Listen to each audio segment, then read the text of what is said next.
दोस्तों, स्वागत है आपका हमारे YouTube चैनल जिसका नाम है संस्कृति इंडिया की।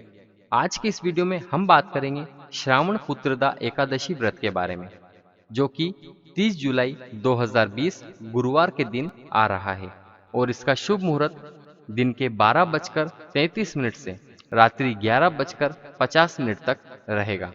श्रावण मास के शुक्ल पक्ष की एकादशी तिथि को श्रावण पुत्रदा एकादशी कहते हैं। हिंदू धार्मिक मान्यताओं के अनुसार ऐसा कहा जाता है कि श्रावण पुत्रदा एकादशी का व्रत धारण करने वाले व्यक्ति को वाजपेयी यज्ञ के समान पुण्य फल की प्राप्ति होती है। इसके अलावा इस व्रत के पुण्य प्रभाव से भक्तों को संतान प्राप्ति का वरदान प्राप्त होता है। अब आइए जानते हैं इस व्रत की पूजा एवं व्रत की विधि के बारे में। सबसे पहले सूर्योदय से पूर्व उठकर स्नान करें तथा स्वच्छ वस्त्र धारण करें। भगवान विष्णु की प्रतिमा के सामने घी का दीपक जलाएं। पूजा में तुलसी, ऋतुफल एवं तिल का प्रयोग करें। व्रत के दिन निराहार रहें और शाम में पूजा के बाद चाहें तो फल ग्रहण कर सकते हैं। विष्णु सहस्त्र नाम का पाठ करने से भगवान विष्णु की विशेष कृपा प्राप्त होती है। एकादशी के दिन रात्रि जागरण का बड़ा महत्व है। जागरण में भजन कीर्तन करें। द्वादशी तिथि को ब्राह्मण भोजन करवाने के बाद उन्हें दान दक्षिणा दें और अंत में स्वयं भोजन करें। अब हम जानते हैं श्रावण पुत्रदा एकादशी के महत्व के बारे में। हिंदू धर्म में एकादशी बहुत ही महत्वपूर्ण तिथि मानी जाती है और श्रावण पुत्रदा एकादशी उनमें से एक है। ऐसा विश्वास है कि यदि निसंतान दंपति का इस व्रत को पूर्ण विधि विधान से व श्रद्धा के साथ धारण करें तो उन्हें संतान सुख अवश्य प्राप्त होता है। इसके अलावा मनुष्य के समस्त पापों का नाश होता है और मरने के बाद उन्हें मोक्ष की प्राप्ति होती है।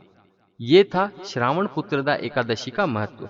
अब आइए जानते हैं श्रावण पुत्रदा एकादशी व्रत कथा के बारे में। श्री पद्म पुराण के अनुसार द्वापर युग में महिष्मतिपुरी का राजा महीजीत बड़ा ही शांति और धर्म प्रिय था, लेकिन वह पुत्र विहीन था। राजा के शुभ चिंतकों ने ये बात महामुनि लोमेश को बताई तो उन्होंने बताया कि राजन पूर्व जन्म में एक अत्याचारी धनहीन वेश्य थे। इसी एकादशी के दिन दोपहर के समय वे प्यास से व्याकुल होकर एक जलाशय पर पहुंचे तो वहां गर्मी से पीड़ित एक प्यासी गाय को पानी पीते हुए देखकर उन्होंने उसे रोक दिया और स्वयं पानी पीने लगे। राजा का ऐसा करना धर्म के अनुरूप नहीं था।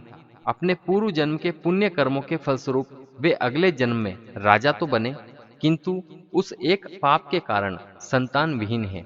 महामुनि ने बताया कि राजा के सभी शुभ चिंतक यदि श्रावण शुक्ल पक्ष की एकादशी तिथि को विधि पूर्वक व्रत करें और उसका पुण्य राजा को दें तो निश्चित ही उन्हें संतान रत्न की प्राप्ति होगी।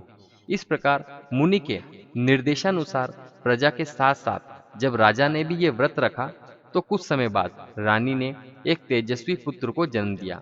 तभी से इस एकादशी को श्रावण पुत्रदा एकादशी कहा जाने लगा। तो ये थी दोस्तों श्रावण पुत्रदा एकादशी व्रत के बारे में संपूर्ण जानकारी।